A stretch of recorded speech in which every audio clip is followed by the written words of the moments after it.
It's life, liberty, and the pursuit of self-reliance. An Economy of One with Gary Rathbun. This is our country. Good evening and welcome again to An Economy of One. I am your host, Gary Rathbun. Our website, aneconomyofone.com, aneconomyofone.com, as is our Facebook, An Economy of One. On Facebook. If you want to go there and like us and see what Katie puts up, please feel free. Joining me now, one of our longtime friends, Dr. Brian Anse Patrick. I don't have your bio in front of me, so I'm going to assume everybody knows. You're a professor at the University of Toledo, graduate of University of Michigan. Exactly. So I remember that much. Anyway, and fresh off the nice guy. All-around nice guy. It's why you're here. Yeah, fresh off the hunt, huh? Indeed. I just got back from southwest Montana, where I was fortunate enough to bag a 10-point whitetail and a big elk. Wow. Yeah, 700-800 pounds of meat. Yeah, and some of it's sitting here on the counter. So. Well, you're part of the family. Well, I appreciate that. I can't wait to try it. It's good. I have never had elk, and I've had venison. I've had buffalo. I've not had moose. Didn't you say moose was good? In the scale, venison's good. Elk is better. Moose is on top. I'm not sure where buffalo fits in this. Yeah, this I had pyramid. buffalo burgers, and they were good.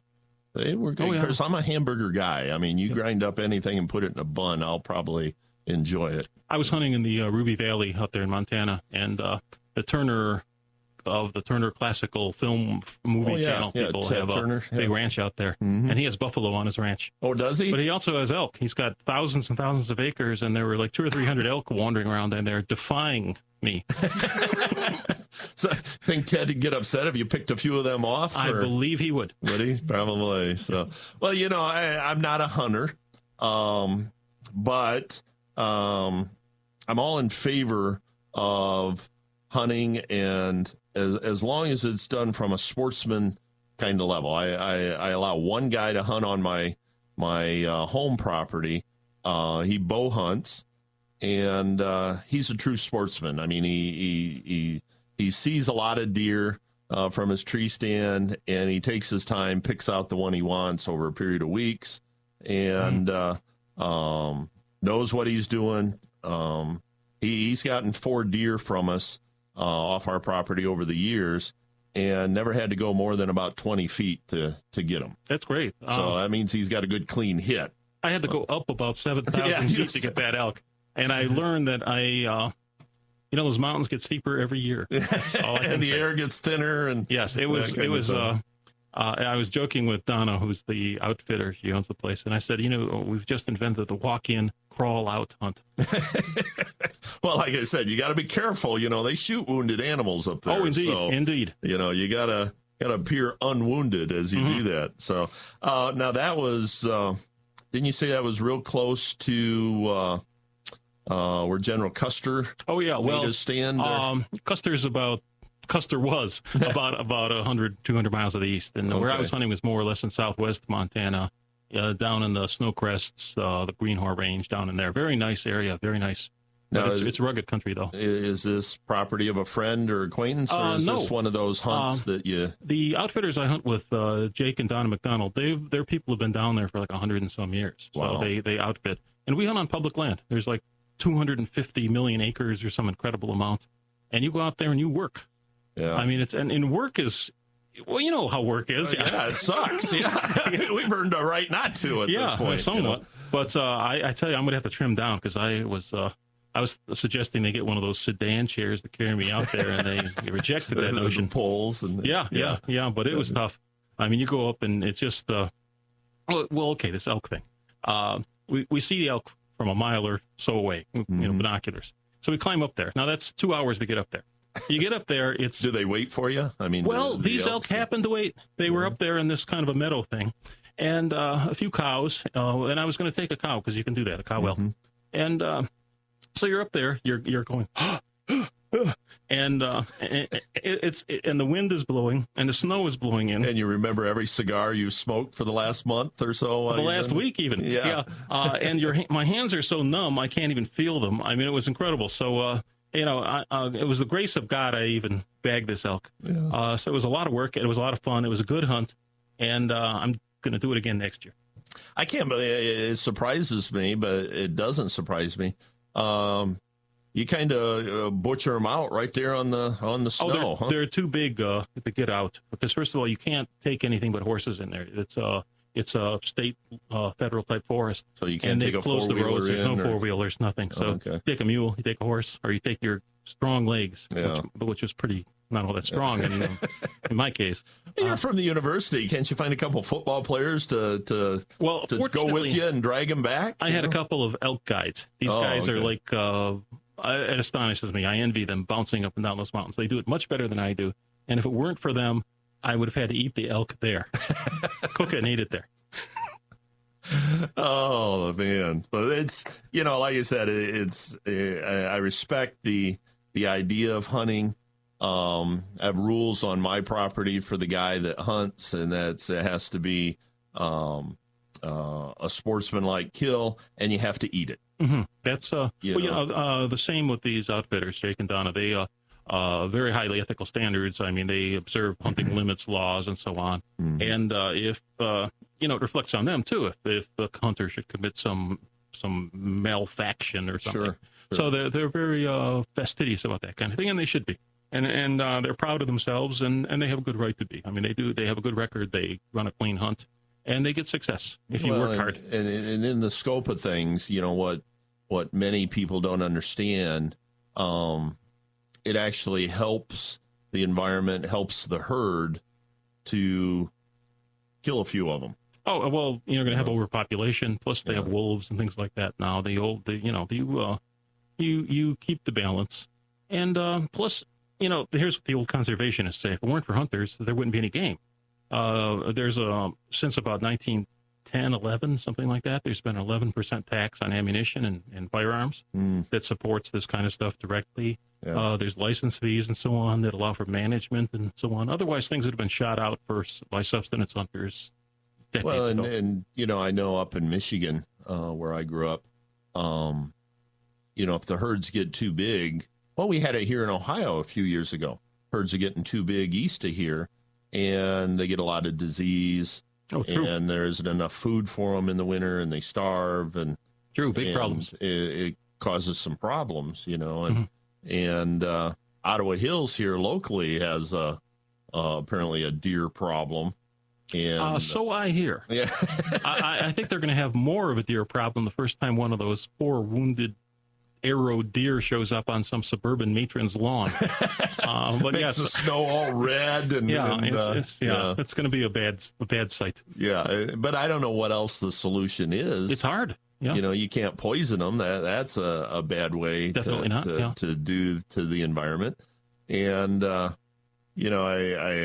got to believe it's going to be strictly bow hunting because I've heard as well. And that's that's a tricky kind of hunting. Take a shotgun in there and blow somebody's dog away or something, So the joys of well, we'll see what happens. We'll see what happens, but it's people don't understand that from a conservation standpoint, you got to thin the herd from time to time. The final story: the guy hunting on my property has one of those motion sensor cameras by his tree stand. Oh, those are great. I've seen the results. Just so he can see what's there, and he got an 8-point on Thanksgiving or right around Thanksgiving, but he's got pictures of a 12-point on our property. And then he sent me some pictures because he lays out apples. I have an orchard, so all the apples that are rotten on the ground, he takes them and baits them there by his tree stand, which is perfectly legal. But he's got a picture, and there must be 30 raccoons.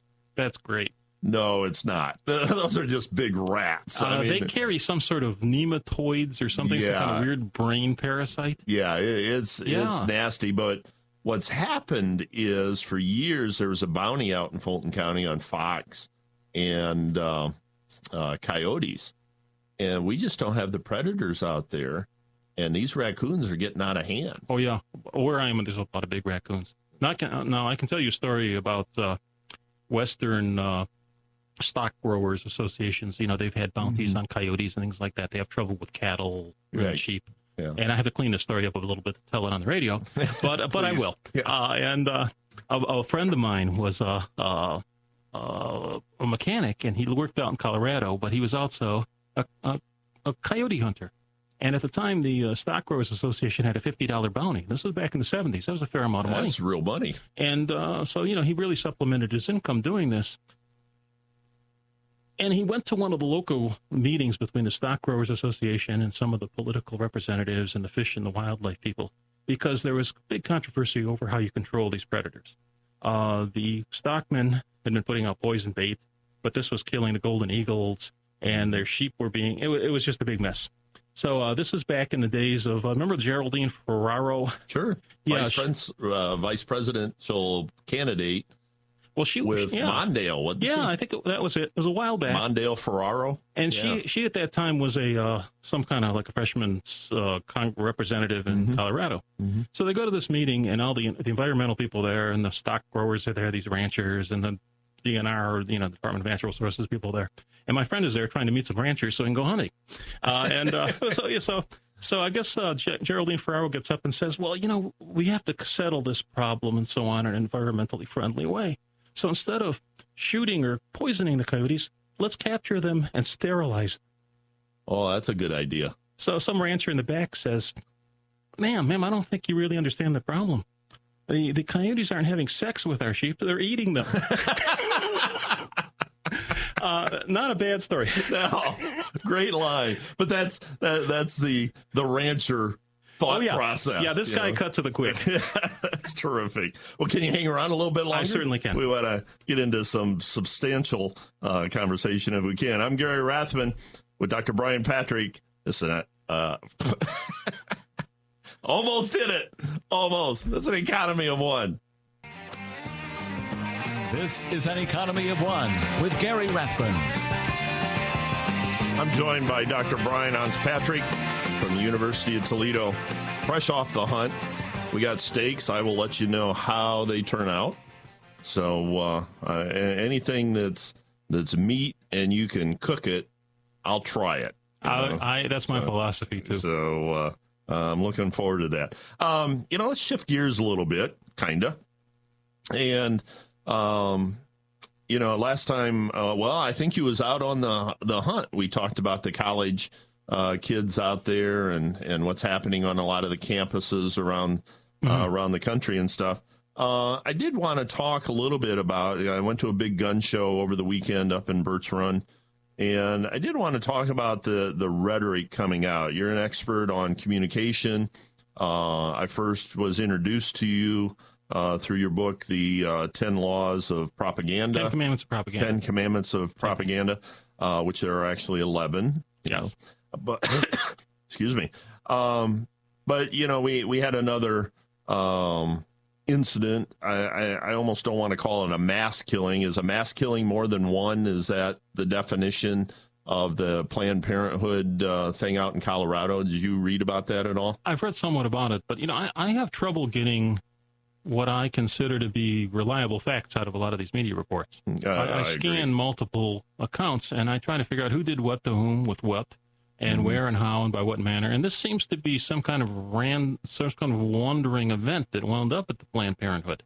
But I'm not sure. Yeah, the point I want to ask you about, or the point I want to make, is President Obama immediately comes out and says that it's enough. This is enough. This has to stop. And whenever I start hearing things, and I'm not patronizing you in any means, I immediately start thinking, okay, where does this fall in the propaganda scale? What kind of language? What are they trying to tell me? And then from a gun control standpoint, I was up at the gun show at Birch Run, and it was crowded. Oh, guns are moving. Yeah, the permits are going, and people are buying, and I bought a couple while I was there. I'm not a fanatic. I don't have hundreds of guns, but we did do something at home that probably shouldn't have done or shouldn't admit. But my wife and I did a gun inventory, we wrote everything down that we have, and we have more than we thought. They creep up on you, don't they? They do, and you put them in the safe and you forget about them, and then you go buy another one, But, what's your latest thoughts on what's coming out of Washington, what's coming out of a lot of this rhetoric about gun control? I mean, Walt, one of our listeners, sent me a thing. I wish I had it with me. I'll bring it into another show, talking about the perspective of a gun, where he left it on the coffee table, and the postman came, and Girl Scouts came, and people came and went, and nobody got killed. The gun chose not to kill anybody. It's funny. My lawnmower is a lot like that, too. It's never started up and come into the house and run over my toes or anything like that. There's this... Okay, here's what I've noticed. I've been watching this for a long time. And people who who know guns primarily through mass media exposures, like mass media entertainment, a gun is a symbol of evil. Mm-hmm. It's always a symbol of evil. One time the devil had a pitchfork. Well, now he's got an assault weapon. Right. Or whatever you call an assault weapon, AR-15 or something like that. Yeah. So you see this kind of stuff. It's a handy symbol, and it's useful from a propagandistic point of view. One of the things you do in propaganda is you simplify the world. You what I call disambiguate. And you tell a story. And history is often used this way. Mm-hmm. History is the biggest, people tell these ridiculous versions of history. But once you tell somebody history or sociology, here's how the world works, you almost control the future. Because, you say, okay, here, let me give you a typical example. Like the Nazis had their Nazi worldview, sure. And, the Superman and all that. But once you fit into that kind of this historical battle and so on, you control the individual. He knows where he's going. You've given him direction, meaning, and so on. And from a propagandistic point of view, this is great. This is social control. You've put a set of directive in this guy's head, and you don't even have to do anything about it. You don't have to follow him around with armed guards. He guards himself. And this sociology of gun control is much like that. It's a kind of a cartoon sociology. It's absurd in the light of what we know about guns and facts and crime and so on. Mm-hmm. But it makes people think, the world is like this, and therefore the people who try to run this part of the world or wanted to go in a certain direction benefit from this. No, if that makes sense. Yeah, I'm going to ask you this question, and then I'm going to go to break, so you can't answer it. Good. But it isn't... What makes you think I can answer it? Well, give me time to think about it. It's not that complex of a question, but it seems to me like so much of this stuff is oversimplified. Oh, sure. I mean, just like Hitler coming to power. Well, Hitler came to power because of the Depression or the economic issues in Germany. Sure. Well, no question, that's part of the equation, but there were a lot of other dominoes that fell for him to reach that point. Mm-hmm. When you think, I mean, there was a whole bunch of proto-Nazis and a culture and and this mythical Teutonic. And the Germans were the best at everything, right? And they couldn't stand it. They apparently had been whipped in the First World War. In fact, they would never admit to that. Right? They just had to stop fighting.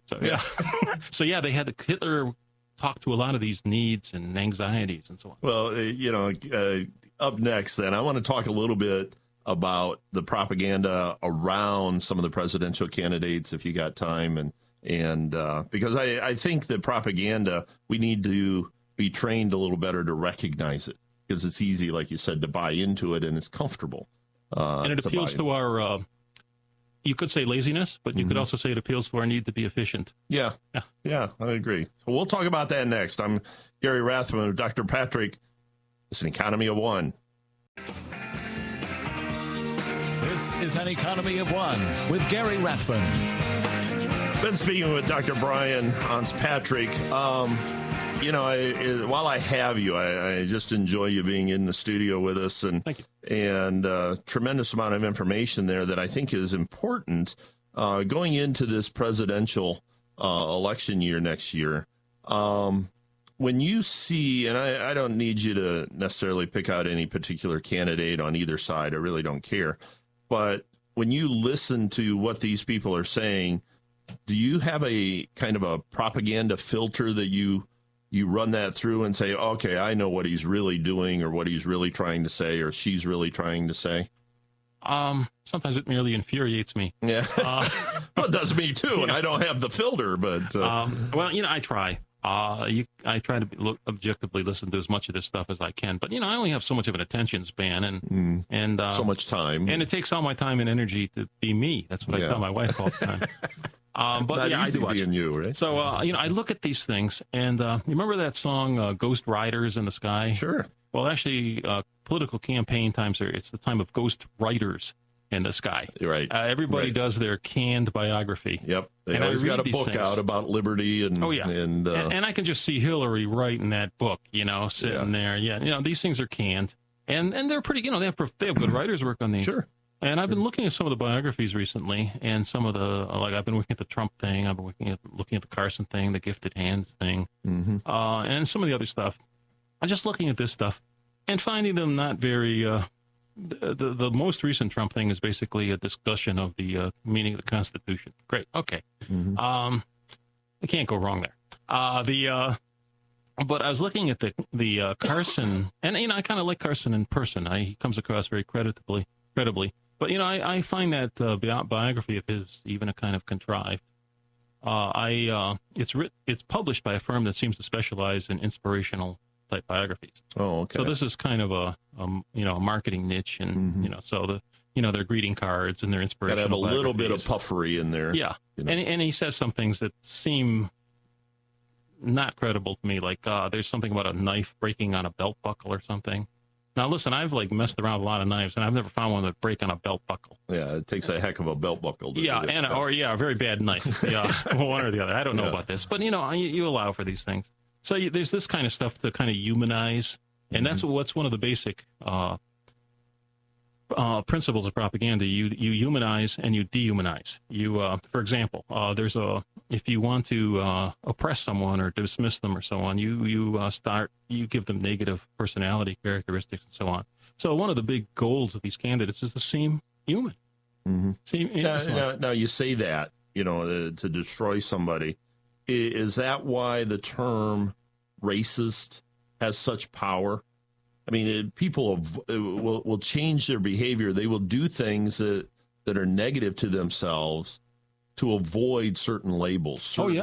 These are powerful characteristics powerful put onto them. They're like curses. Homophobic. Yeah, they're curses nowadays. Yeah, absolute curses. So and that's how you discredit someone. You dehumanize them. You give them personality traits that are undesirable. In the news drifting around online is this discussion of a professor recently down somewhere south of here who described the NRA as some kind of corporate gun lobby of terrorists or something like that. Now that's like classical dehumanization. Right. The NRA has 5 million citizens, the citizen group. So you turn it into a lobby. Right. Or corporate. And corporate is even a bad word in modern vocabularies, like the corporate representatives or the suits or something like that. That's not a good thing. So it's all very typical stuff. That's one thing about propaganda. It is environmentally conscious. I mean, it recycles. So you see the old stuff go around again and again. I read a tremendous amount. I just read all the time.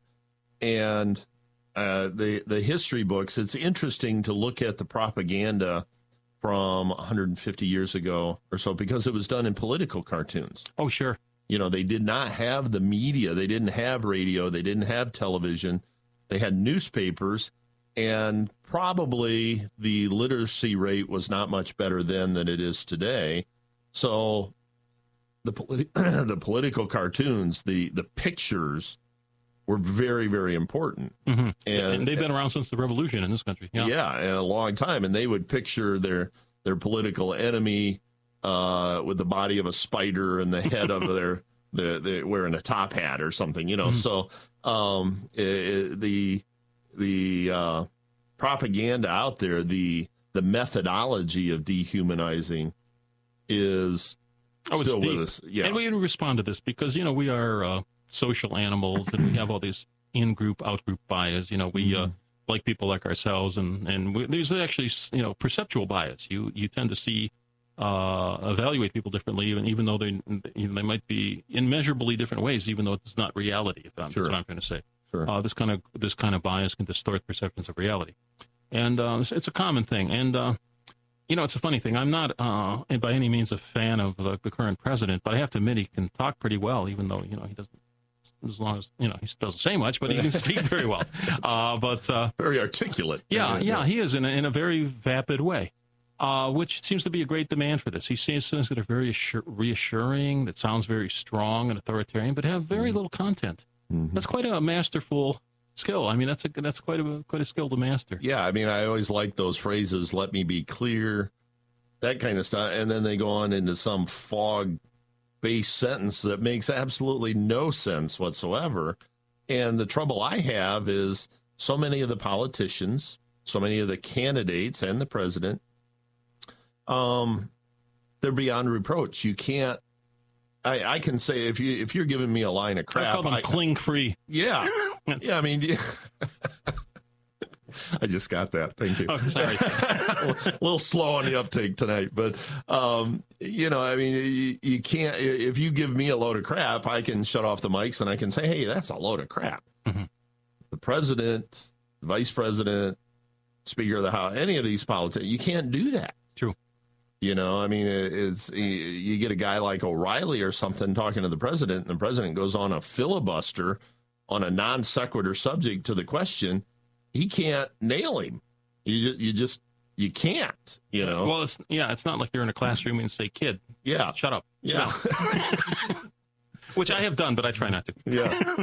But in looking at this, I mean, as ordinary people, I mean, other than or in addition to picking up your book, 10 Commandments of Propaganda, and learning about that, what should we look for in these candidates? I mean, do we look for the dehumanization, the negative aspect? Do we look for, I mean, are there keywords? I mean, Trump seems to be angry all the time, and he tries to convey this power. I'm going to fix this. Don't worry about how I do it. Just trust me. I'm going to do it.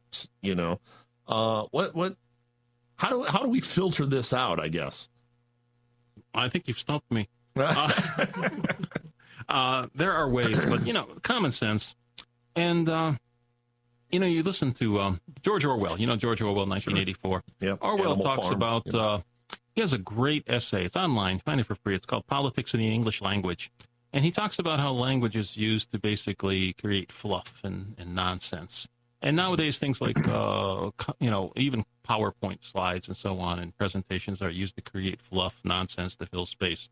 Mm-hmm. Where I've seen administrators show in a 45-minute meeting a PowerPoint, what the consultants call a deck, of 70 slides. Oh, my goodness. Now, the idea is so that they can just drone and preclude the possibility of asking any meaningful questions. And then at the end, they say, oh, we're out of time. Let's finish it up. And you see a lot of that, the use of inflated language, a lot of big Latin and Greek words like ramifications and stipulations, and just instead of saying, well, the consequences, or whatever. I mean, they right. use, there's a lot of puffery going on. And sometimes if you just simply convert this to simple, strong English words in your head, you'll say, this guy ain't saying nothing. Yeah. Well, and the red flags that I have purposely put in my head is when anybody says everybody knows, when they say it's common sense, we have to do that. Well, you know what? I don't have to do anything but pay taxes and die, And so I look for those kind of phrases that take away the objective thought process. And I think these candidates don't want us to think objectively. Oh, definitely not. I don't think politicians want us to think objectively. That's one of their natural enemies, thought. Yeah. Conscious thought. Conscious thought. Everything has to be absolute. And I read an article recently about the guy was talking about what's going on campuses. And so many of these kids, and they're adults, but so many of these students on campus have adopted the thought that things are definitive. Man-made global warming is settled science. Oh, yeah. There's no question about that. The African Americans, the black people in this country, have been abused by white people the whole time. That's absolutely settled science or settled sociology, and there's no question about it. And if you question it, you're obviously a racist. Oh, Western culture is evil. That's another one of these things. They've done all these injustices. And profit is evil. I mean, that's where the corporations come in. Now, the abuses by corporations are, we did the math on that one time, and it's like 5% of the corporations, and 95% of the corporations are good profit-making, capitalistic, free market, constitutional-based companies. Mm-hmm. And plus, regular people own the shares. That's right. I mean, this is not just some entity locked up in some big tower. I mean, this is the master cylinder, if you remember that. Yeah, that's right. So, I just, when I look at all this stuff, and I've told people, one of the disadvantages of having this show, one of the advantages is it's very cathartic. I can get everything off my chest I want to get off. Okay. But one of the disadvantages is I spend several hours a day in preparation for the show, so I see everything. And no other time in my life have I become more appreciative of the thought, ignorance is bliss. And, if I didn't read all of this stuff, I'd be ignorant of all of it, and I'd probably be a little more blissful. Well, there may be a road to happiness in that, but I could never pull that route off either. Oh, I can't either. My brain just clicks in, and it starts telling me things, and... Well, and that's what my wife always comments. My brain never shuts off. Yeah, and trouble results after I start thinking. Probably. So, well, Brian, I really appreciate you coming by. Much. Appreciate the meet. Thank you once again. Appreciate your sportsman attitude. I mean, I really respect that. That takes a lot of work, and it took a lot of oxygen I didn't have. Well, you got 12 months to build up the resistance. I'm going to see what I can do, but I tell you, that was just bad. Like I say, walk in, crawl out. Well, that's better than walk in and being lifted out and sent to the morgue or something. They could have sent me down in a toboggan. Yeah, that's right. So, well, once again, thank you so much. Thank you. And we're going to have you back. And as this presidential election goes on, I want to get more into what these people are really saying and how to evaluate it and look at the language a little bit. So I would love to do that. I appreciate you coming by. I'm Gary Rathman. It's an Economy of One. This is our country.